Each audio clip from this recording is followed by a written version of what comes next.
Merci. Donc, le plan d'aujourd'hui, qu'est-ce qu'on va couvrir? Présentation officielle, s'il vous plaît, de moi-même. La partie recrutement, il y aura beaucoup d'anglicismes, excusez-moi, je vais tout vous traduire. Donc, l'onboarding et le ramp-up. Onboarding, c'est comment je fais venir quelqu'un chez moi, donc quels sont les critères que je respecte. Et ramp-up, c'est la phase de lancement, donc à quel moment je donne des appels à un closer pour me dire c'est bon, il est prêt et non pas vas-y, close s'il te plaît, t'es un très bon closer, ramène-moi des sous, mais vous l'avez vu, ça marche pas. Le management interne, faire grandir les membres dans son entreprise et bien sûr un Q&A. Si vous avez des questions, je me ferai un plaisir de vous répondre et de vous closer live juste après pour mon offre d'accompagnement. C'est le but. C'est parti. Kianjo Dakunto, je cherche une photo de moi. Ouais, je cherchais une photo de moi qui était pro, qui était sympa, etc. Et puis je me suis rappelé que celle-là, elle était d'un fun incroyable, puisque bien évidemment, il n'y a personne au téléphone. Que j'ai dit à ma femme, prends-moi, tu vas voir, je suis un top closer. Mais je voulais mettre celle-là pour imager. Je suis un ancien agent de sécurité incendie. Mes valeurs numéro 1, c'est la famille. Donc ma femme, mes 2 enfants, family is everything. Et c'est exactement la même chose dans mon équipe. Et on se rend compte que quand on a ces valeurs-là, c'est facile de développer des relations saines avec les gens qui gravitent autour de nous. J'ai créé Premium Closer en 2019 et j'ai closé dans les plus grandes équipes du monde, que ce soit en francophonie et en anglophonie. Donc j'ai vu ce qui se faisait dans les plus hauts standards mondiaux du high ticket closing, alors qu'ici on est aux prémices, mais là-bas ça a déjà bien commencé. J'ai voulu mettre quelques chiffres aussi pour imager, parce que soit je ne les connais pas, soit j'aimerais bien savoir si un closer peut s'asseoir à ma table et me dire qu'il a closé 487 cas sur un seul mois et 1 million en 88 jours pour un partenaire. Et en 2019, j'ai commencé à tenter le modèle agence de closing. Donc, je viens dans une entreprise, je prends 20% de vos ventes, je prends un fixe. Et on s'est rendu compte qu'à scale, c'est-à-dire qu'au moment de grandir, passer le 6 chiffres mensuels, eh bien, on empêchait nous-mêmes la croissance des entreprises. Donc, on a cassé le modèle et on est revenu sur un modèle beaucoup plus internalisé, parce qu'on a vu les limites de ce modèle d'externalisation. Et voilà pourquoi aujourd'hui, ceux qui travaillent avec des agences de closing, écoutez ce que je vais vous dire. Voilà pour la présentation, c'était moi. On continue. La première chose qu'on regarde quand un closer vient chez soi, c'est comment on le recrute. Et je pense que ça va être très très fun. C'est que, rappelez-vous de vos derniers recrutements, ça a commencé comment? Un post Facebook. Oui, je suis à la recherche d'un closer, voilà ce qui va se passer. Mais derrière, quel est le véritable processus pour faire venir quelqu'un?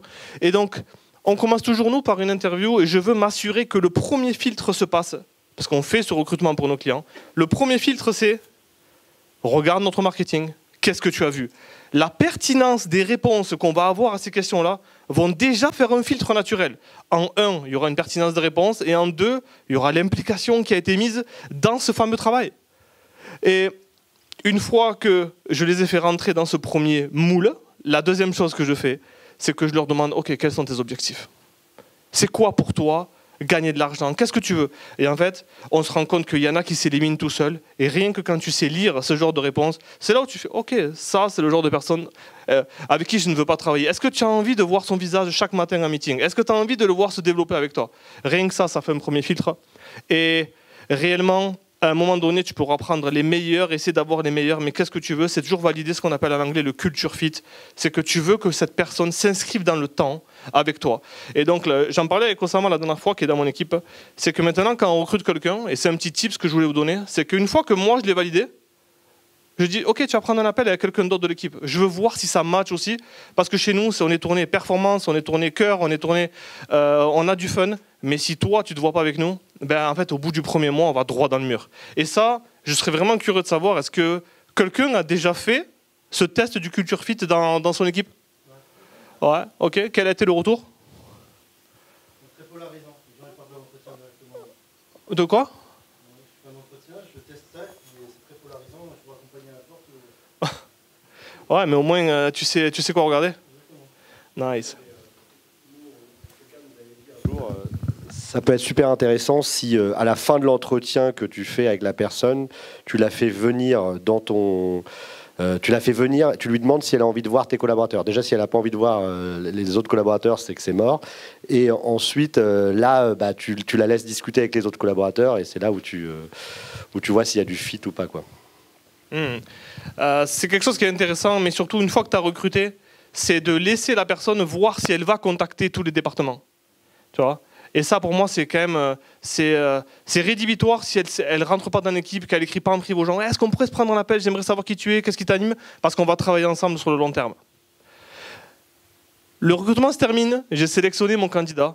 Par contre, maintenant, il y a cette fameuse phase où, ok, mais combien d'appels je lui donne? Comment je sais qu'il va être bon? Qu'est-ce que je fais les premiers jours? Qu'est-ce que je fais sur les 2 premières semaines? Et en fait, je veux que vous compreniez que ce modèle-là, c'est celui qui marche le mieux pour nous. C'est ce qu'on a créé sur une phase de lancement de 30 jours. C'est-à-dire qu'au bout de 30 jours, on saura si la personne elle va rester avec nous ou si elle va quitter. Mais avant ça, il y a des critères qui vont devoir être respectés et non pas les 5 premiers clauses ou quelque chose comme ça. Parce que ça se trouve, les 5 calls étaient super qualifiés et ça ne nous aura absolument rien dire.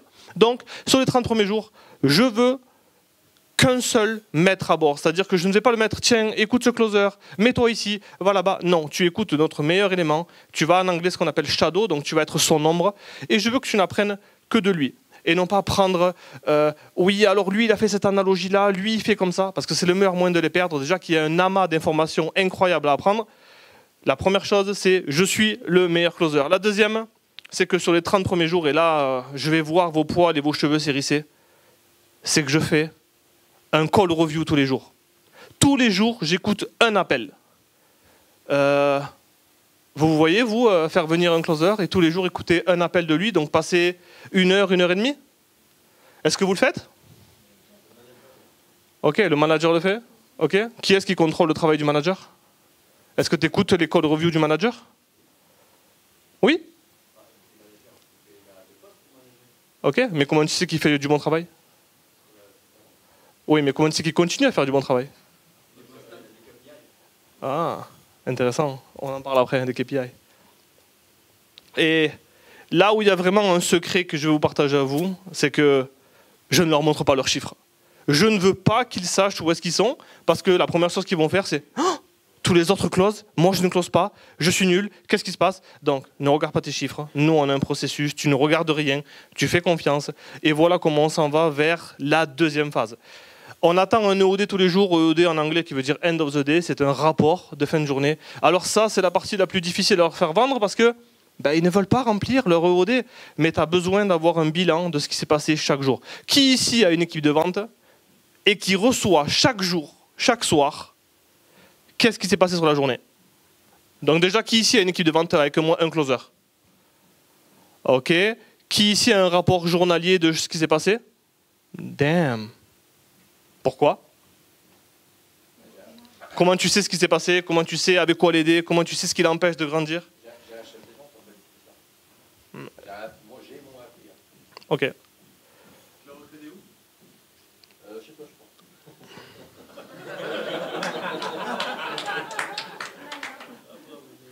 pense. Est-ce que ça vous est déjà arrivé d'avoir des closers qui vous disent ah, je comprends pas, l'appel s'est pas enregistré, j'ai dû prendre l'appel sur Messenger, j'ai pris l'appel sur WhatsApp parce que tu comprends. Ça vous est déjà arrivé? Bullshit. Ça n'existe pas. Un bon closer aujourd'hui enregistre ses appels pour 2 choses. 1, contrôler son travail parce que il n'a pas envie d'être exposé. Et 2, oui, mais le closer m'a dit que j'aurais un support individuel pendant 100 jours après le coaching. En fait, au moins, là, à partir de là, tu peux contrôler ce qui a été dit lors de l'appel. Et si vous avez une équipe de vente et que vous avez des meetings, l'importance du meeting, c'est de ne pas former les nouveaux. Il y a des créneaux pour ça. Et c'est réellement pour lancer la journée et on met le focus sur les performeurs. Donc, j'ai divisé en 3 semaines. Donc, la première semaine, de 7 à 14, de 14 à 21, etc. Pour vous dire qu'est-ce qu'on fait sur un mois complet. Une fois qu'on a validé le recrutement de quelqu'un, je lui donne 20 appels, donc 20 appels à écouter, me prendre des notes, me noter uniquement, et donc c'est là le secret, on oublie le script, on oublie les performances. Ce que je veux uniquement, c'est le flow de l'appel et les questions les plus récurrentes. Je veux qu'il me note les questions les plus récurrentes qui reviennent pour savoir s'il a au moins compris ce qu'on faisait. Évidemment, on va lui donner accès à notre plateforme de formation et je veux qu'il la regarde en entier pour comprendre ce qui se passe à l'intérieur. Et pour le jour où il a une question sur « Oui, mais qu'est-ce qui se passe quand j'arrive ici ?» Eh bien, il saura quoi répondre parce qu'il a déjà vu tout le contenu de l'intérieur. Et évidemment, venir au sales meeting et s'immerger dans les win clients. D'ailleurs,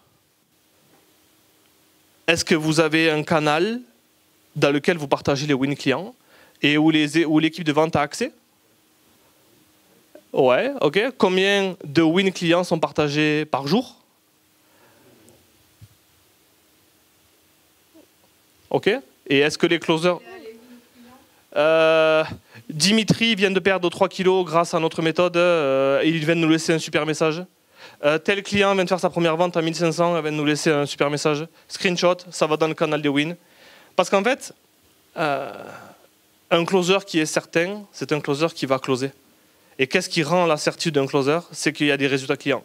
Le jour où le résultat client baisse, le closer peut être sûr que non seulement sa performance va baisser, mais c'est le moment où il va commencer à regarder ailleurs pour partir parce qu'il est plus impliqué dans l'équipe. La première semaine est passée, waouh, ça y est, il commence à rentrer dans sa deuxième semaine.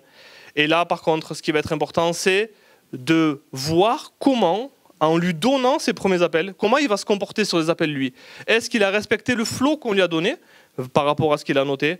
Et ce qu'on veut, c'est que normalement, les performances sont simples. Il aura déjà closé 10 ou 15% des calls à ce niveau-là, juste en suivant notre trame et juste en ayant compris ce qu'on fait. Et c'est ce qu'on regarde réellement en premier. Parce que je ne suis pas inquiet si quelqu'un met du temps à démarrer, met du temps à bien se lancer, parce que juste s'il respecte la structure qu'on lui donne, les résultats vont venir. Plutôt que de me focus sur « Waouh, il a déjà closé 5 appels sur 6, il a déjà fait 5 ventes sur 6 appels, ça va être une superstar. » Non, parce qu'en fait, ça ne veut absolument rien dire, parce que l'échantillon sera trop petit. Et la question qu'on me pose souvent, et ce que j'entends le plus, c'est « Je vais lui donner peu d'appels, parce qu'il faut qu'il mérite un calendrier plein. » Est-ce qu'il y en a qui sont coupables de ça ici? J'ai trop peur qu'ils me prennent les appels que je paye, etc. Alors que le secret, c'est de lui donner le calendrier entier pour lui donner le maximum de confiance. Parce que finalement, c'est un investissement que tu fais sur lui. Question par rapport à ça? Ou est-ce qu'on peut continuer? Vas-y. Par rapport au... ouais, voilà. Tu peux revenir avant? Ici, Ah, pardon. exposer la plateforme, je suis d'accord. Juste exposer la plateforme, mais à quel moment tu arrêtes de donner beaucoup trop d'informations par rapport au produit pour éviter qu'il devienne trop technique et qu'il arrête, et qu'il se mette en fait à vendre de la technique alors que finalement c'est parfait. Je suis d'accord avec toi, mais à quel moment tu t'arrêtes et ça ne devient pas trop dans la technique et trop par rapport au produit? Un seul truc, l'écoute d'appel. Parce qu'en fait, c'est en écoutant l'appel que tu vas voir jusqu'où il est allé et de lui dire, écoute, là, c'est à ce moment-là que là, tu rentres dans la technique et que tu n'es pas en train d'expliquer la terre promise. Tu n'es pas en train d'expliquer ce que tu vas avoir avec le programme, tu es en train d'expliquer le programme. Et nous, on a une règle chez nous, c'est arrête de vendre l'avion, les 12 heures d'avion, etc. Vends à Hawaï, les tropiques et le sable blanc. Et en fait, c'est ça qu'on veut leur enseigner. Ouais. Ouais.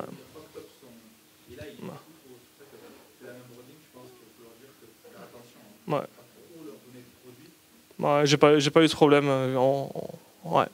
Osama? En fait, il faut savoir que quand un closer rentre dans une équipe et qu'il commence à s'installer dans la durée, qu'on lui donne accès à du contenu ou pas, de base, plus il va pitcher l'offre, plus il va baigner dans l'écosystème, plus il va connaître l'offre.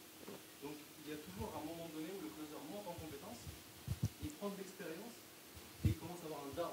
Après 2-3 mois, il ne sait pas pourquoi. Et ça vient de ça. Il a accès à du contenu ou pas, il y a trop d'infos. Et donc c'est pour ça que ça, il faut le prévenir comme tu l'as dit. Donc mettre une juste alerte. Bien sûr.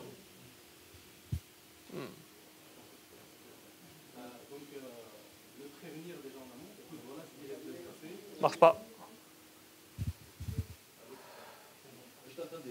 Ouais, c'est bon. Ouais, c'est bon. Donc il y a un travail qui peut être fait en amont et c'est toujours mieux, c'est de prévenir en disant écoute, voilà, je vois un peu les appels, tu commences à mieux maîtriser le contenu, notre clientèle, tu sais leur parler, fais attention, ne rentre pas trop dans des détails, reste synthétique, tu leur donnes trop d'infos, tu leur remplis trop le cerveau et ça va t'amener que des objections.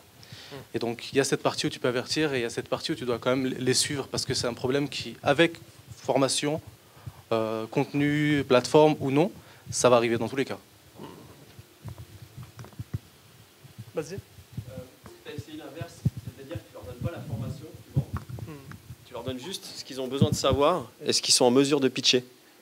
Est-ce que tu as déjà essayé un A/B test en disant, voilà, je lui donne la formation d'un côté pour qu'il connaisse exactement le produit comme un client, et de l'autre côté, tu lui donnes juste les éléments nécessaires pour pitcher sans avoir les informations?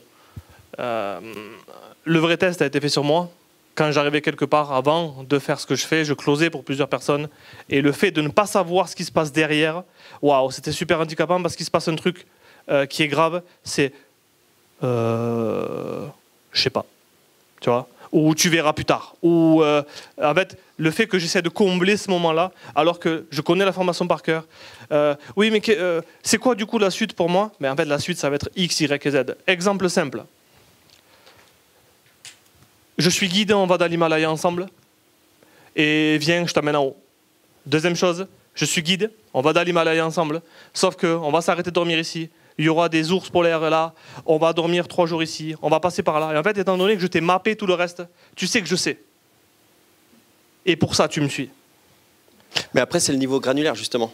Qui sache le process derrière, c'est une chose. Mais qui sache que le jour 1, il ira manger du Nutella et des crêpes, tu vois, le niveau de granularité.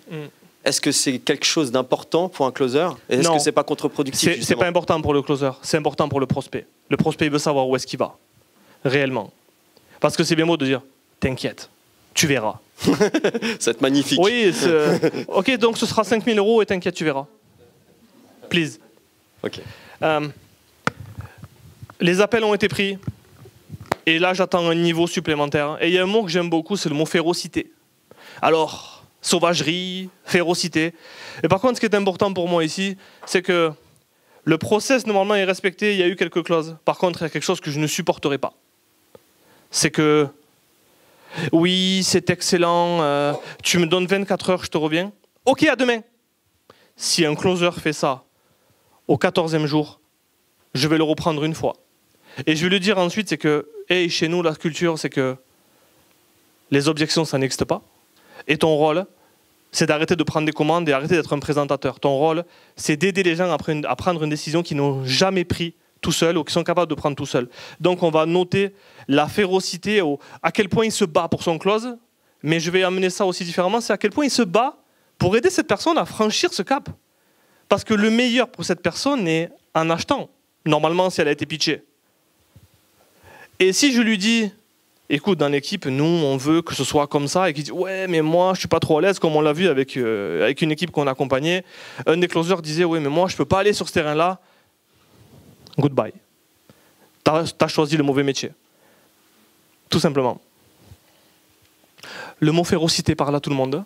Est-ce qu'il y a des gens qui se voient féroces sur les appels? Ou est-ce que vous n'aimez pas trop aller les titiller un petit peu et leur dire... féroce, c'est... comment je peux amener ça d'une façon poétique et qui définit aussi ma mentalité? C'est du forcing, c'est de la force de vente, c'est du forcing, c'est quoi que tu appelles? Non, je vais aller différemment. C'est qu'aujourd'hui, si quelqu'un a pris 20 ans de mauvaises décisions et qui prend un appel avec moi pour perdre du poids, je prends une niche non ROI parce que c'est plus facile de montrer qu'il n'y a pas que le gain de l'argent et que tu essaies de me vendre tes limites. Je suis désolé, mais aujourd'hui, tu es tombé sur moi. Et moi, il est hors de question que tu me closes sur tout ce que tu ne peux pas faire. Parce que... Thank you. Parce qu'aujourd'hui, ta famille n'a pas eu ce déclic chez toi. Ta femme n'a peut-être pas eu ce déclic chez toi. Les autres n'ont pas eu ce déclic chez toi. Tu es tombé sur moi, bro. Donc, ça va se passer comme ça. Et là, cette férocité, c'est que je ferai tout ce qu'il faut pour te montrer que tu n'es pas en train de prendre la bonne décision sur ce que tu veux être réellement. Parce qu'il y a une incongruence entre qui tu veux être et ce que tu es en train de me dire. C'est bon ? Vendre aux gens leurs possibilités sans acheter leurs limites. Ah. Donc si on commence à dire à un closer, est-ce que tu te vois faire ça et qu'il me dit non, ça ne sert à rien de continuer, réellement. Parce que si tu veux le faire et si tu veux le faire et que tu ne sais pas le faire, je te promets qu'on va t'aider. On va te transformer sur ça. Mais si tu ne veux pas le faire, on ne peut rien faire pour toi. Nofel ?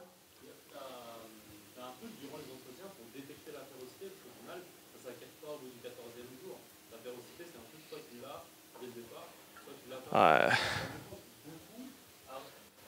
Tu leur poses la question, est-ce que tu vas vraiment y aller? C'est comme ça que ça va se passer? Ah ouais, bien sûr, on va le faire, on va le faire. Une fois qu'il est confronté au fait qu'il va devoir sauter, bah, il a la peur du vide. Au final, voilà, il n'a pas cette curiosité en lui.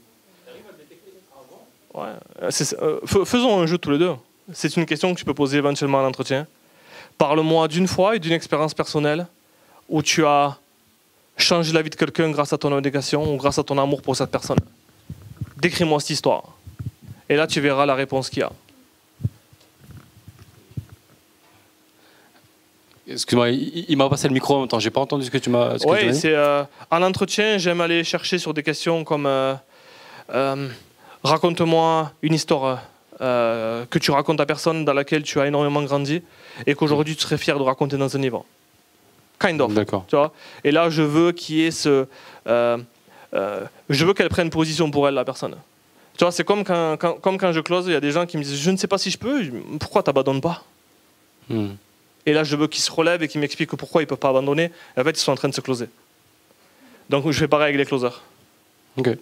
Ça va? Nice. Top. Vas-y. Juste une question rapide.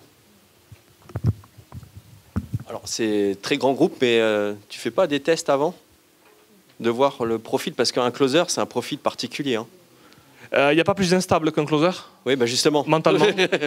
J'ai dit particulier pour être poète, mais si on rentre dans la granularité, ouais, c'est quelqu'un qui est assez particulier, quoi. Étant donné que je sais qu'ils sont instables, mon rôle, c'est de les développer au mieux que je peux. Non, mais dans le sens, est-ce qu'il n'y aurait pas un filtre avant? Tu fais un petit test, machin, MBTI, etc. Hein? Non. Anagramme, comme ça, tu évites de perdre du temps en entretien avec des gens qui n'ont déjà pas le profil. Parce que moi, le nombre de gens qui me disent ouais, je suis fait pour ça parce qu'ils sortent d'une formation et qui ne sont pas faits pour ça.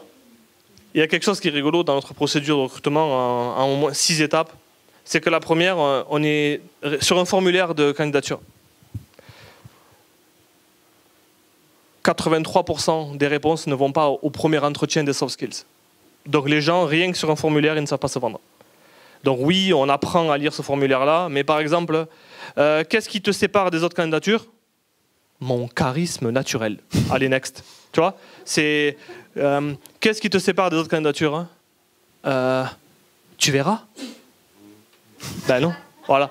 Donc les gens s'éliminent tout seuls, rien qu'avec des réponses comme ça. En fait, ils me donnent pas envie de les avoir sur un premier appel. Ils me donnent pas envie. C'est comme quand quelqu'un m'écrit hey, salut Angelo, je suis closer certifié, est-ce que tu veux que je double ton business? Tu ne me donnes pas envie de te prendre en appel.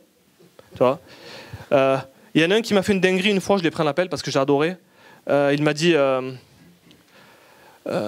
salut Angelo, je sais que tu reçois beaucoup de messages, mais je suis persuadé aujourd'hui que si tu parles avec moi, tu auras un appel avec moi. Tu vas me recruter. J'ai dit, attends, bizarre ça, qu'est-ce qu'il a lui? J'ai dit, qu'est-ce qui te fait dire ça? Et il me dit, et c'est là où il m'a bien eu, c'est qu'il me dit, les chiffres que tu as fait, je vais les faire et je vais les dépasser. Et j'ai dit, comment tu le sais? Et il m'a dit, parce que je veux apprendre auprès de toi. Et là, j'ai dit, oh, smart boy. Smart boy. Donc, flatterie. Il m'a bien eu, bien flatté. Et du coup, je lui ai eu un appel et c'était vraiment une belle histoire. Mais ça m'a donné... En fait, les gens, il m'a closé sur le fait d'au moins avoir un entretien avec lui. Et c'est ça qu'on veut. Ça se trouve, c'est même pas un closer. Ça se trouve, il n'a même pas fait une formation de closing. Et pour vous aider à vous donner un autre petit secret que je ne devrais pas donner d'ailleurs, c'est que quand on m'écrit une fois, je m'ai vu et je réponds jamais. Parce que s'ils ne me relancent pas une fois, vous pensez qu'ils vont relancer vos prospects? Ok? Donc je les laisse en vue. C'était peut-être pas un closer, mais c'était un bon setter. Ouais, et il m'a closé ensuite. Phénomène étrange, je vous le dis parce que c'est une condition sine qua non. Au bout de la semaine 3, un vent de panique balaye le closer. Oui, parce qu'en fait, il est dans l'équipe, il voit les clauses, ça close dans tous les sens, et lui, il est arrivé avec ses petits... Il est à 10-15%, et il pense qu'il est nul comparé aux autres. Et donc, il commence à tout remettre en question. Et c'est là où vous allez renforcer l'amour que vous avez pour lui, parce que, hey, je sais ce que tu es en train de vivre, je sais que ça allait se passer. Par contre, j'ai une confiance aveuglante. Toi, tu es avec nous, je t'ai choisi pour une raison. On avait quelqu'un dans l'équipe qui m'avait rendu fou à l'époque, parce que chaque semaine, c'était... Et qu'est-ce que tu as vu chez moi? Et pourquoi moi? Et donc, en fait, c'est ce genre de questions que je ne supportais pas. Et les closers, eux, ils veulent cet amour-là. Ils veulent que je dise, écoute, ce que j'ai vu, c'est exactement le pourquoi tu es là. Je te fais confiance. On t'a donné full appel. Tu as accès à toutes nos ressources. Si tu es là, c'est qu'il y a une raison. Et c'est ça qu'on veut leur donner, parce que c'est le moment où, comme il va y avoir les nouveaux appels qui vont arriver, ils vont se sentir beaucoup plus mal, et c'est là où ils vont quitter. Alors que toi, tu avais juste qu'à franchir cette dernière étape pour les onboarder réellement et les rendre compétents dans l'équipe. Et le script est maîtrisé, le pitch est maîtrisé, je continue à écouter mes appels. Et c'est là où on va commencer à rentrer dans la partie technique. La partie technique, c'est la partie objection, la partie ok, est-ce qu'aujourd'hui tu as compris réellement ce qu'on faisait? Et on n'est plus sur les questions récurrentes parce que tout ça c'est maîtrisé. Et réellement, on pourrait penser, et je pense que je vais mettre à dos certaines personnes qui sont dans cet univers-là, c'est je ne crois pas aux neurosciences, ou alors peut-être que ça marche pour d'autres personnes, mais pour moi, un bon closer avec des KPI normaux, c'est une excellente découverte, donc un excellent diagnostic, un excellent pitch, donc une excellente prescription, et comprendre aujourd'hui d'où viennent les objections. Qu'est-ce que c'est une objection? Et si aujourd'hui on a ce mot à mot pour dire ok, si on me dit ça, je dis ça, et si on me dit ça, je dis ça, mais que tu ne comprends pas la nature qui empêche la personne de se dire que je dois en parler à ma femme. Je dois en parler à ma femme. Je me fais closer à des sommes incroyables, j'en parle à ma femme, donc ce n'est pas une objection. Et d'autres qui vont dire ouais, mais je dois demander quand même la permission parce que c'est quand même une grosse décision. Donc on est sur une objection partenaire, mais ce n'est absolument pas la même nature de l'objection. Je ne prends pas de décision sur l'instant. On ne sait pas ce que ça veut dire. Je dois réfléchir, on ne sait pas ce que ça veut dire. Je dois en parler à mon partenaire où c'est beaucoup d'argent, on ne sait pas ce que ça veut dire. Donc tant qu'ils n'ont pas identifié la nature de l'objection, ils ne pourront jamais la traiter. Et aucune technique d'objection ne pourra contrebalancer la compréhension qu'il y a dans ce qui empêche les gens de passer à l'action. Ouh, ça a été chaud ça va? Ouais. Ok. Le mois 1 vient de s'écouler, on arrive au mois 2, mois 3, je continue à faire un call review par semaine, donc en dehors des sales meetings. Et je veux prendre la personne en one-on-one, je veux la voir avec moi, je veux savoir ce qui se passe, comment elle se sent, est-ce qu'il y a quelque chose que je ne sais pas, parce que j'investis sur elle parce que je veux qu'elle grandisse. Et je leur demande de me faire des débriefs de leur propre call pour voir ce qu'ils ont vu eux. Et là, je veux voir cette capacité d'analyse de là où ils se sont plantés. Ok, tu as pas closé cette personne, pourquoi ? Pourquoi tu ne l'as pas closé? Je veux savoir si tu as cette conscience de savoir ce qui a manqué. Plutôt que de prendre les appels à la filée et de ne pas comprendre ce qui se passe et d'exploser le budget publicitaire sur eux.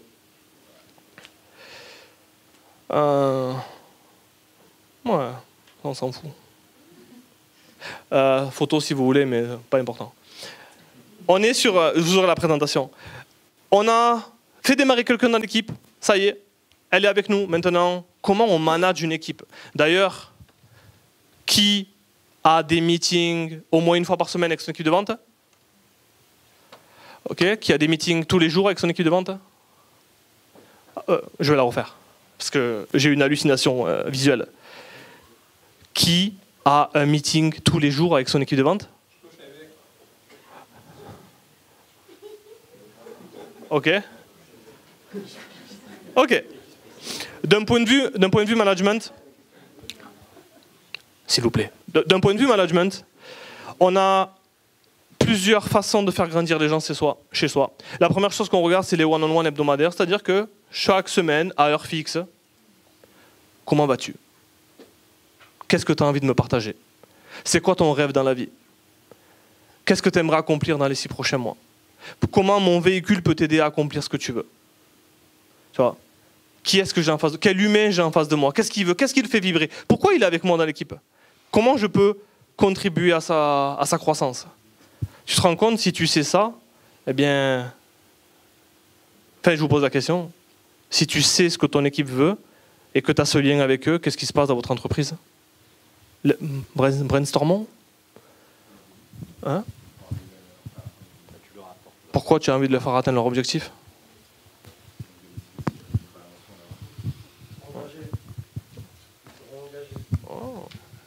S'ils ont des objectifs et qu'on peut les aider à les atteindre, ils vont rester engagés, sinon on va avoir du mal à les garder longtemps. Waouh. Donc tu as envie qu'ils grandissent avec toi? Ok, parce que un bon closer, il peut travailler où il veut, non? Pourquoi il travaillerait avec toi si tu le nourris pas?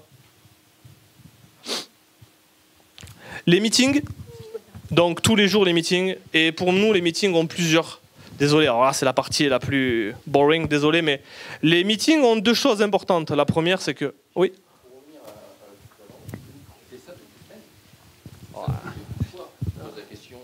Non. Tu fais ça toutes les semaines parce que tu fais ça une fois, tu poses la question où est-ce que tu veux aller, comment, pourquoi, ouais. Mais toutes les semaines ça devient lourd, quoi. Au bout d'un moment, que la question se répète toutes les semaines, c'est chelou. Il y a tellement de questions à poser. Comment ça va en ce moment? Comment ça va? Et membre d'équipe, comment ça va? Il y a quelque chose que tu aimerais me partager? Est-ce qu'en ce moment, comment tu te sens chez nous? Où est-ce que tu vois la suite de l'entreprise? Quelle place tu aimerais prendre? Comment je peux t'aider à grandir? Qu'est-ce que j'ai pas vu? Qu'est-ce que j'ai mal fait? Tu vois. Implique, fais monter les gens au niveau où tu es. Ça, c'est ma vision du leadership. Fais-les monter au niveau où tu es pour que toi, tu ailles chercher ton prochain palier. Et ça demande aucune rétention d'informations et laisse ton ego de côté. Tu vois. Les gens qui rentrent dans mon équipe, je veux que rapidement ils prennent ma place que j'ai aujourd'hui pour que moi, j'aille chercher le next level et que je les attire avec moi. Parce que quand quelqu'un va venir les voir, il va dire t'es bien avec Angelo? Et qui va essayer de me les... Tu vois, battez-vous pour ça. Parce que le véhicule que j'ai créé, tous les jours, je pense à comment le rendre imbattable. Et c'est ça, tu veux des talents dans ton équipe, c'est facile de les avoir finalement. Mais les garder. End of the day, rapport de fin de journée. Qu'est-ce qui s'est passé sur ta journée? Tu as eu combien d'appels? Tu as parlé avec qui? Quel est le statut de l'appel? Comment tu t'es senti? Qu'est-ce que tu aurais pu améliorer? Et nous, on a rejeté une question qui est incroyable, c'est quel a été ton extra mile de la journée? Parce que 300 EOD par an, 300 extra miles par an, on a cette culture de qu'est-ce que tu as fait en plus qu'on n'attendait pas de toi aujourd'hui?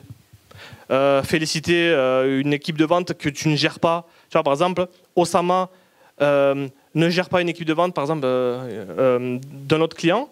Il peut envoyer un message à dire félicitations pour vos 5 closes de la journée.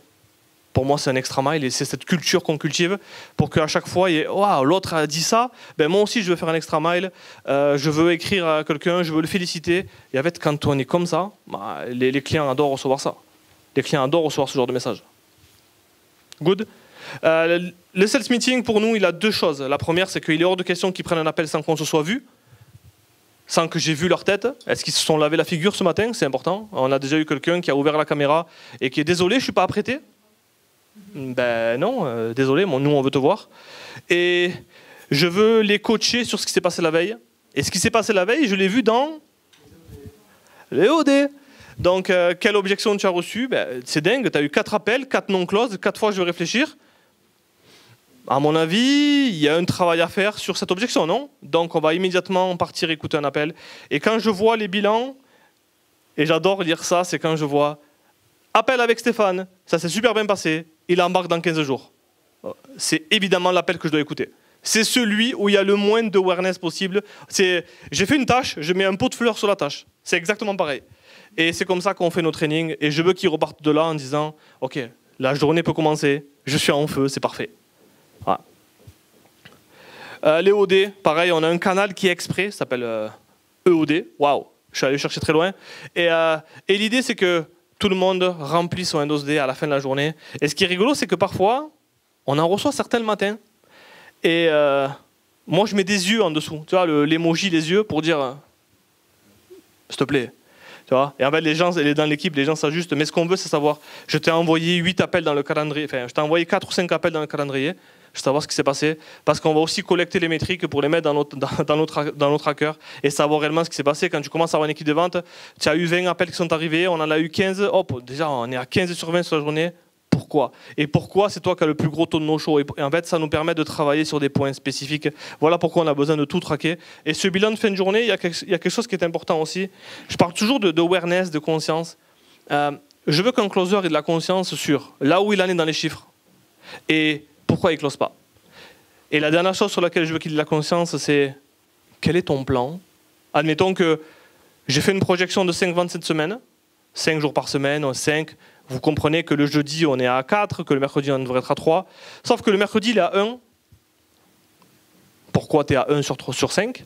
Et quel est ton plan pour que tu finisses, pour que tu atteignes ta projection? Je veux qu'ils aient cette proactivité d'aller chercher leur objectif. Et s'ils ne l'ont pas, une fois, 2 fois, 3 fois, goodbye. End of the day. Fin de journée. Quand tu dis goodbye, tu parles de clients de tes programmes, de clients de programmes que tu intègres dans ton équipe. C'est-à-dire, j'ai pas compris la question. Quand tu parles de au revoir, Ouais. tu parles de qui? Tu parles d'un client Oui. formation closing? Oui. Tu parles Non, je parle de quelqu'un de mon équipe. Ah, ok. Ouais. Ok. Voilà. Parce qu'on n'a pas cette influence. Ça, c'est ce qu'on enseigne à nos clients, parce qu'on veut pas outrepasser leur leadership dans l'équipe. Alors nous, on va coacher nos clients à coacher leur équipe. Ok. Ça fait du sens? Ouais. Super.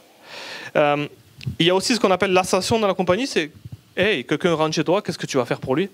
Dans 6 mois, où est-ce qu'il est chez toi? Quelle position il a? Quelle rémunération il a? Est-ce qu'il a grandi à ton contact? Tu vois? Et éviter les burn-out, évidemment. Je pense que je suis coupable, et peut-être que dans cette salle, si vous ne voulez pas lever la main, c'est OK. Mais je suis parti du principe que plus je closais, plus je gagnais, plus j'étais content, plus j'étais content, je voulais closer. N'importe quoi. Mais bref, je suis allé, pas jusqu'au burn-out, mais je suis allé jusqu'à devenir mongolien. Et c'est ce qu'on veut éviter pour les gens de notre équipe. On veut qu'ils soient heureux, on veut qu'ils soient bien dans leurs chaussures et bien dans ce qu'ils font, et non pas qu'on soit, nous, un vecteur de c'est moi qui l'ai envoyé au burn-out parce que je tirais sur la corde pour rien, sans respecter qui il était, parce que je le connaissais pas assez, et je le connaissais pas assez parce que je lui parlais pas en privé. Ça fait du sens? Ça va? Ouh. Et justement, j'ai juste une question par rapport au burn-out. Quelle est selon toi la quantité de... Pardon. Quelle est selon toi la quantité d'appels maximum acceptable, journalier, pour faire du bon boulot? Ce n'est pas un chiffre à calculer comme moi je le vois. C'est par exemple, si tu as 7 calls sur la journée et qu'à partir du 5e, tu es down, tu ne respectes ni toi, ni l'équipe, ni les prospects, ni la famille des prospects. Et en sachant qu'en fonction de ton niveau d'énergie et de comment tu te prépares, eh bien, tu t'es rendu compte que 7 calls, c'était trop. Donc tu dois avoir cet ajustement de dire, OK, soit j'arrête de prendre autant de calls sur une journée et je suis meilleur en closing, soit ben, tant pis, je mets des buffers, je mets des pauses dans mon calendrier pour dire, là, on ne peut plus booker. Et c'est ça qui est important, parce qu'il y a des phases, et ma femme est témoin, il y a des phases où, tu te rappelles quand je closais aux États-Unis et que c'était un horaire pacifique, je disais, hey, j'ai un call à 23h. Histoire vraie. Sauf que j'étais explosé. Mais je disais, non, il faut que j'honore cet appel et tout. Et là, c'est mal se connaître.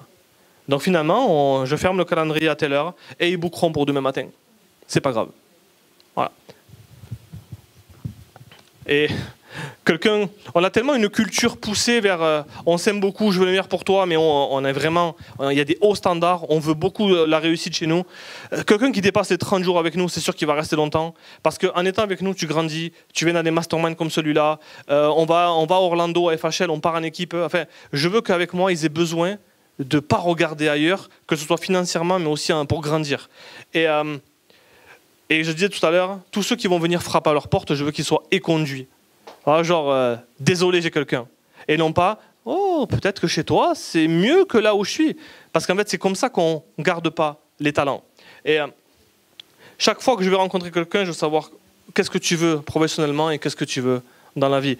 Que ce soit une retraite spirituelle religieuse, que ce soit je veux partir vivre en Thaïlande comme Will l'avait fait, je veux ma maison là-bas, que ce soit je veux construire une maison pour ma femme. En fait, je veux savoir ce qui les fait se lever le matin et comment je peux les aider à atteindre ce résultat-là.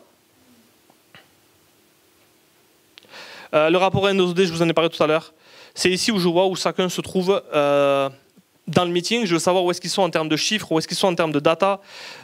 Et moi, je lis soit le soir, soit le matin. En fait, souvent, quand il y en a un qui m'écrit à 23h, je ne vais pas le lire. Mais le matin, la première chose que je fais, c'est qu'on va dans le canal Slack qui s'appelle Canal OD et je lis tout ce qu'ils ont fait. Et déjà, je leur dis, waouh, sacré OD hier. J'aime beaucoup lire ce qu'ils me donnent parce qu'ils aiment mettre de la conscience dessus, ils aiment rédiger ça. Et moi, ça me permet de savoir exactement ce qui s'est passé parce que je ne suis pas avec eux la journée. D'ailleurs, ce travail remote, ce travail à distance, ils sont chacun chez soi, dans toutes les portions du monde, Je veux savoir, est-ce qu'ils peuvent me prendre 5 minutes pour me remplir ce qu'ils ont fait sur la journée? Et c'est ça que je veux réellement savoir. Et le format est simple, ils ont un template que si vous voulez, je peux vous le donner.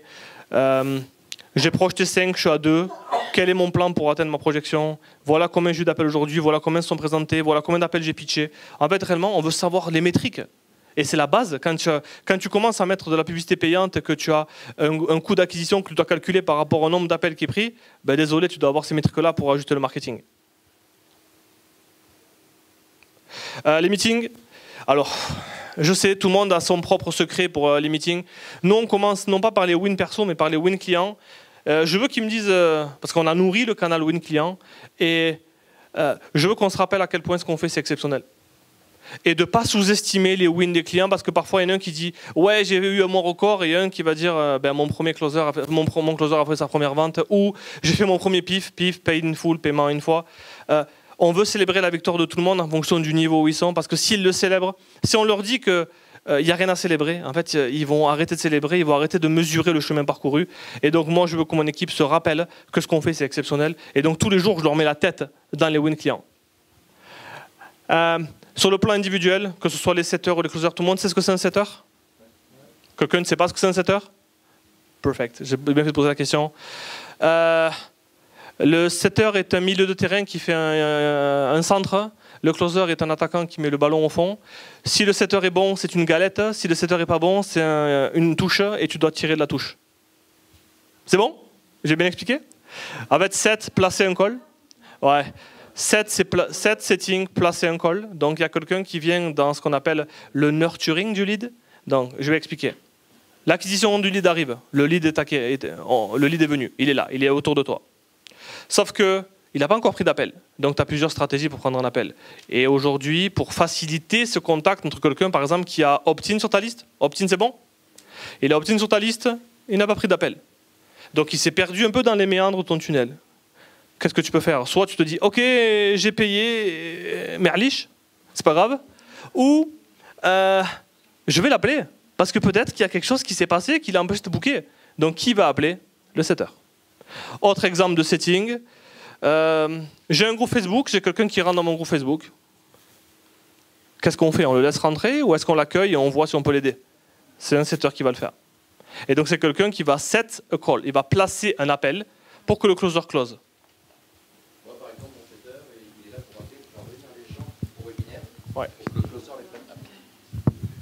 Alors moi, mon setter, il appelle les personnes pour les faire venir à la conférence, et ensuite le closer prend le relais après la conférence. Ouais, en fait, le setter a ce rôle. Ouais, le setter a ce rôle de préparer au mieux l'entretien du closer, pour que le closer n'ait plus entre guillemets qu'à closer. Voilà.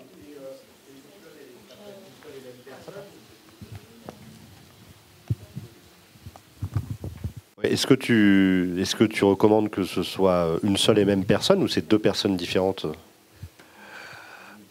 Bonne question. Le setter-closer par excellence, c'est une licorne. Ça doit être 2% de la population, chiffre inventé à l'instant, mais c'est pour te montrer la structure. Un excellent closer est un excellent setter. C'est-à-dire que, je vais parler de moi, mais je pars du principe qu'il est hors de question que quelqu'un soit responsable de mon income, de mon revenu. Par exemple, je te mets 20 appels au calendrier, ça ne peut pas être que ça mon revenu. Donc je dois apprendre à aller chercher mes propres leads parce que, hey, si je peux le faire, autant que je le fasse. Tu vois? Mais tout le monde n'a pas cette mentalité-là. Et je pense qu'aujourd'hui, un bon setter et un bon closer qui travaillent ensemble, c'est toujours ce qu'on privilégie dans les équipes. Il y a souvent des pairings qui se font. Et un setter va emmener des bons appels à un bon closer et ça va travailler avec un cercle vertueux. Et par contre, il faut que le closer derrière, et c'est un petit truc pour eux, il faut qu'il récompense le setter qui lui envoie des jolies passes. En privé, avec des cadeaux. Tu sais, à l'époque où j'avais les call centers, donc j'avais 176 positions, on était sur des téléopérateurs et des closers, c'était un closer. Et j'avais un CRM maison qui me permettait de tout monitorer. Ouais. Et on avait pu remarquer que selon qui était le setter, ça avait de l'impact sur le degré de transformation derrière. C'est un training spécial que nous, on a été obligé de faire parce que les setters disaient, on a eu cette question qui est venue un jour en disant « Ouais, mais moi, j'ai fait mon job, j'ai pas d'influence sur le close. » Et je dis, ah, penses-tu que c'est vrai, que ce soit vrai? Et donc, on a montré toutes les raisons qui expliquaient qu'un setter peut apporter un maximum de taux de close sans influer sur l'appel de vente. Et là, ils ont été bluffés parce qu'on disait, ben, c'est simple, hein, tu prends 2 serveurs de restaurant, les deux, leur rôle, c'est de t'amener le plat et de te servir. Mais pourtant, il y en a 2 qui vont te faire vivre 2 expériences différentes.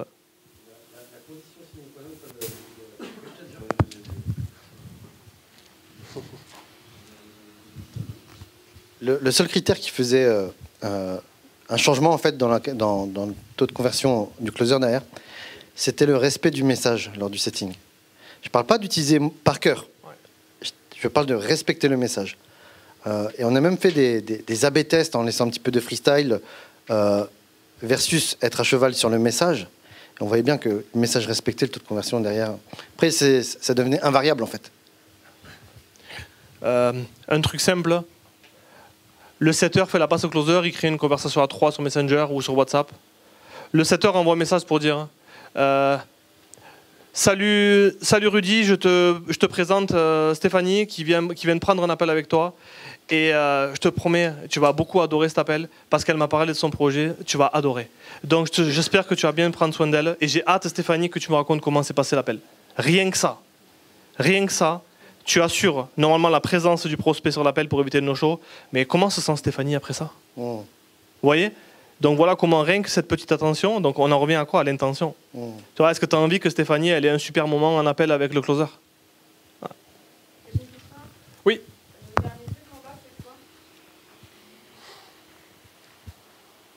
Quoi? En fait, quand on doit écouter les appels qui sont les plus tendancieux, donc c'est ceux qui, j'ai vu que certains appels ont cloché grâce au OD, eh bien, je leur demande, tiens, s'il te plaît, tu peux me préparer cet enregistrement-là, j'ai besoin de l'avoir et on va l'écouter ensemble parce que c'est exactement celui-là qu'il faut écouter. Je sais que c'est celui-là sur lequel nous devons travailler parce que l'OD n'a pas été complet et pour toi, ça s'est trop bien passé, il faut que je regarde ce qui s'est passé. Parce que si ce que tu me dis, c'est vrai, pourquoi ça n'a pas closé?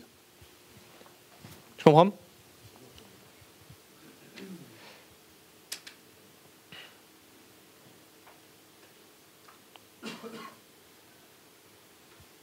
Je pense qu'on est bon, c'est le moment où je vais pitcher. Bref, pour ceux qui sont là et qui veulent développer une équipe de vente, il y a plusieurs métriques à connaître et c'est celles-là qui vont vous permettre de vous dire « Ok, je suis sur le bon chemin, je n'ai plus qu'à scale ». Et donc, connaissez-vous votre CPA, Cost Per Acquisition, est-ce que vous connaissez ce prix-là? En sachant que si on part d'un point de vue scaling et qu'on part du PL, donc Profit and Loss, sur du B2C, on est à 25% sur l'équipe de vente. Donc, je déploie 25% sur le marketing en équipe de vente. Qu'est-ce que c'est 25%? C'est-à-dire que tu dois faire un ROI de 4. Sur du B2C, sur du B2B, c'est sur un ROI de 5 minimum pour dire que ça y est, on est vraiment bien rentable. J'ai perdu quelqu'un? Parce que je sais qu'on a après le repas là. Levez la main si je vous ai perdu. Oui? Ouais, ça va, ça en fait qu'un. On en parlera après. Est-ce que tu as plus de 2 sources de trafic? Est-ce que tu as le système pour avoir le double de clients, donc le système de livraison? Est-ce que tes closers closent à 30% et collectent à au moins un tiers, donc 33%, du cash collecté? Là, on va s'amuser. On va s'amuser. Oui, moi, je suis un top closer et je close à 50%. Rien à cirer. Combien tu ramènes, combien tu collectes de cash dans l'entreprise? Est-ce que ouais, oui. Ouais, j'ai closé. Marcel nous rejoint 12 fois. Et en fait, ce qu'on veut s'assurer, c'est qu'aujourd'hui, le cash collecté est une métrique qu'on va prendre en considération parce que c'est ce qui est dans l'entreprise et non pas c'est l'argent théorique qui va rentrer. Exactement. Et aujourd'hui, un bon closer, je vais le regarder sur ses plans de paiement aussi. Donc, si vos closers ne sont pas à 30% de taux de conversion, sachant que quelqu'un peut me donner la définition du taux de conversion, parce que je pense qu'on va avoir des différences. C'est quoi le taux de close? C'est le nombre de rendez-vous qualifiés divisé par le nombre de personnes closées. Non. Voilà. Nombre de rendez-vous calendrier par... vous avez donné ce micro à lui, il le sait lui. Ouais. Ok, donc le taux de close c'est Par personne closable. Non, c'est trop facile. Ouais. Et donc, 30%, collecte à 30%. Est-ce que vos setters convertissent à 20% le lead to booking? Donc, le taux de lead to booking, avez-vous déjà entendu ce taux? Qu'est-ce que c'est? Le lead to booking?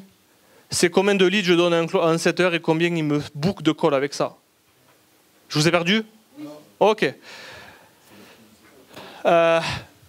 On calcule la performance d'un closer sur sa façon de convertir les leads en clients, mais on va calculer la performance d'un setter par rapport à son taux de conversion d'un lead qui rentre en appel.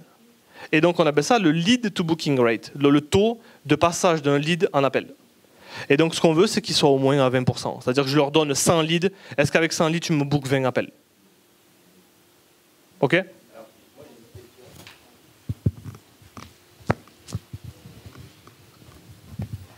Alors j'ai une question qui est en amont de ça, en fait, sur la partie acquisition. Est-ce que l'opt-in, le numéro de téléphone est obligatoire à l'entrée?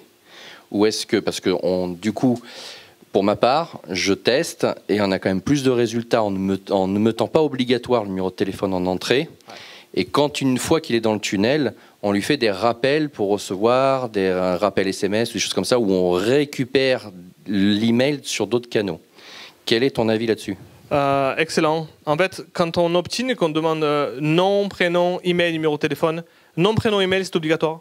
Le téléphone, on le met en non obligatoire parce qu'on a vu qu'il y avait de la friction dessus et donc on avait une baisse de la performance des publicités. Donc ce qu'on a fait, c'est qu'on a mis le numéro en facultatif, sauf que les gens ne savent pas que c'est facultatif.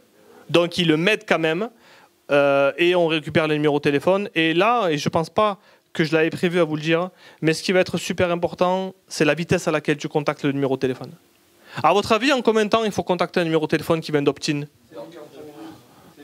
Moi j'ai un compte à rebours d'une heure en fait pour que les setters appellent dans l'heure. Isma, combien?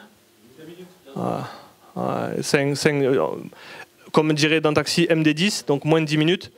On appelle ça aussi donc, le speed to booking. Le but, c'est quelqu'un qui vient d'opt-in, il est chaud. Au lieu qu'il aille voir la vidéo de VSL, on va immédiatement prendre le contact avec lui parce que ça se trouve, il n'a même pas besoin de voir la vidéo, qui va prendre un appel et on va le closer. Alors justement, pour ceux qui n'ont pas mis leur numéro de téléphone, qu'est-ce que tu fais après pour essayer de récupérer le numéro de téléphone? On a des relances par email, puisqu'on a quand même collecté l'email. Et ils rentrent dans une liste spéciale avec une série d'emails spéciaux sur le fait qu'ils n'ont pas booké, qu'ils sont peut-être perdus. Donc on va chercher, on a plusieurs axes avec l'humour, on a plusieurs axes avec, je pense que tu t'es trompé de liste, un truc comme ça. Et le but pour nous, c'est on a le nom, le prénom. Donc il y a plusieurs canaux, on rajoute sur Facebook, on va chercher, ils sont peut-être dans notre groupe. Donc on va aller chercher le moyen de les avoir sur quelque chose, sur une discussion instantanée. Un appel stratégique ou un message stratégique où enfin moi je sais que on teste là en ce moment, j'ai pas assez de data pour savoir si c'est efficace, mais on essaye de les récupérer sur WhatsApp parce que du coup tu récupères le numéro de téléphone. Ouais. Et j'ai pas assez de data encore pour savoir si c'est efficace, mais on essaye justement de les récupérer par messagerie WhatsApp pour choper le numéro de téléphone. Ouais. Eh oui. S'il y a 20 personnes qui te flaguent, tu te fais bannir ton compte WhatsApp. Hein. Ok. Je dis ça parce que je te connais en automatisation, donc fais gaffe.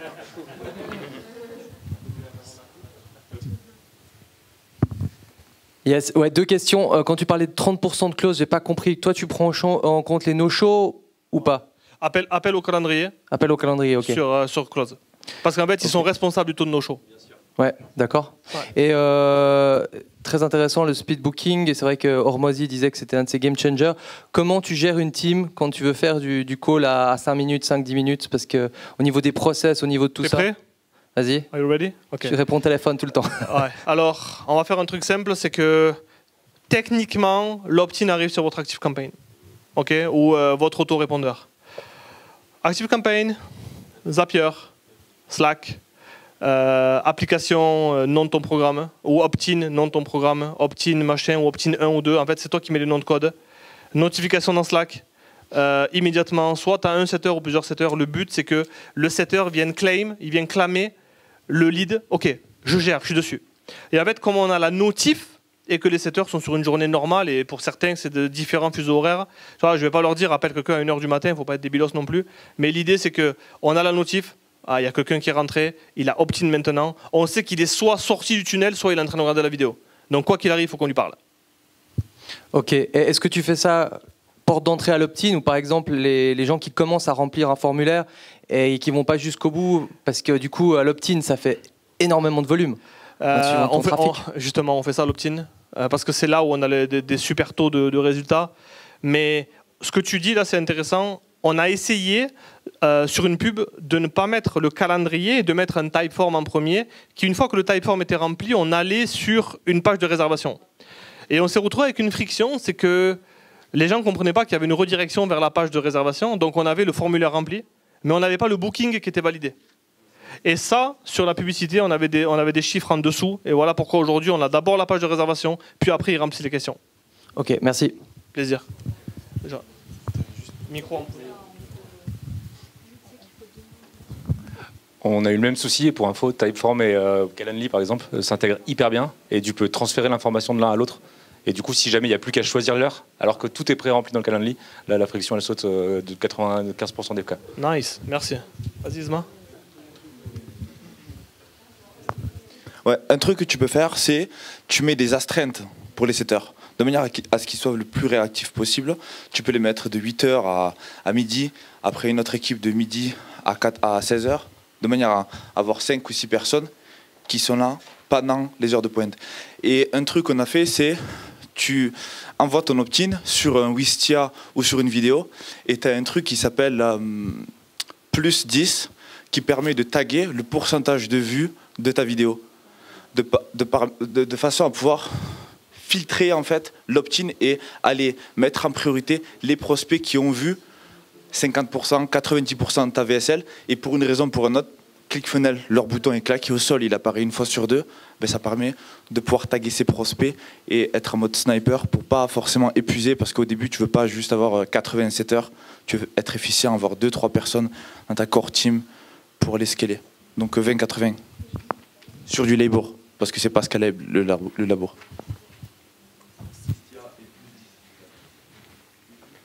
Ça va? Nice. Maintenant, petite portion Q&A et surtout, si vous voulez qu'au moins on aille regarder ce que vous faites chez vous, pouvez scanner ici, là, ça va arriver sur mon Calendly. Donc si vous voulez scanner, prendre un appel avec nous, je vais regarder vos structures et voir ce qui est possible. Et vous verrez si on peut réellement vous aider. Question-réponse rapide et on termine sur ça. Alors on est déjà un peu hors délai, mais on va en prendre une ou deux. Ou 4. Alors moi j'ai une question, je pense qu'on est tous concernés, en tout cas tous ceux qui font du close, c'est la croissance énorme de trolls qui nous bouffent les agendas en fait, de faux en fait, inscriptions. Ouais. Et pour ma part, hein, par exemple, moi je reçois plein alors moi je suis dans l'autre côté aussi, c'est-à-dire que moi j'ai des haters qui s'amusent à s'inscrire dans plein de choses pour que j'ai plein de closers, de setters qui m'appellent. Je reçois 50 appels par jour juste pour me faire chier moi.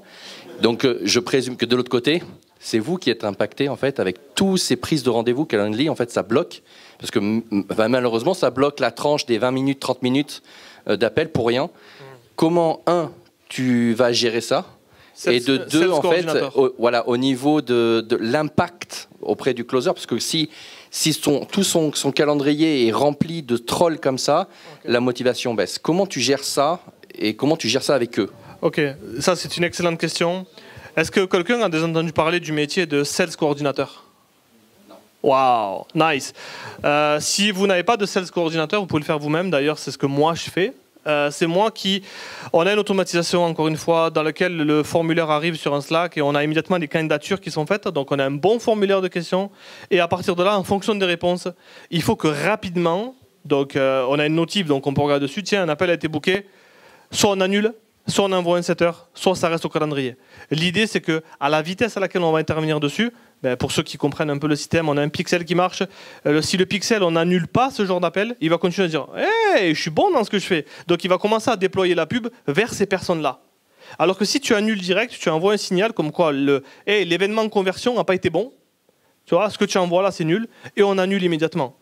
Et l'idée, c'est que dès que tu vois un troll ou quelque chose comme ça, tu annules et tu prends l'adresse mail et tu prends certains mots-clés et tu l'enlèves de ton calendrier parce que ton closer, il a besoin que d'avoir des appels qualifiés. Tu vois, il est vraiment, tu le préserves au maximum c'est au niveau toi ou quelqu'un, mais dès que l'appel est arrivé, dès que l'appel est enregistré comme quoi tu as quelqu'un qui a booké un call, il faut que tu regardes si les réponses, en fonction des critères que tu as, je pourrais te partager nos critères à nous. On a des critères aujourd'hui sur la qualité des réponses, sur le niveau de certains prospects. Et en fait, tout ça combiné, on donne une note. Si la note est en dessous d'un certain palier, on annule le call, ça sert à rien qu'on le garde.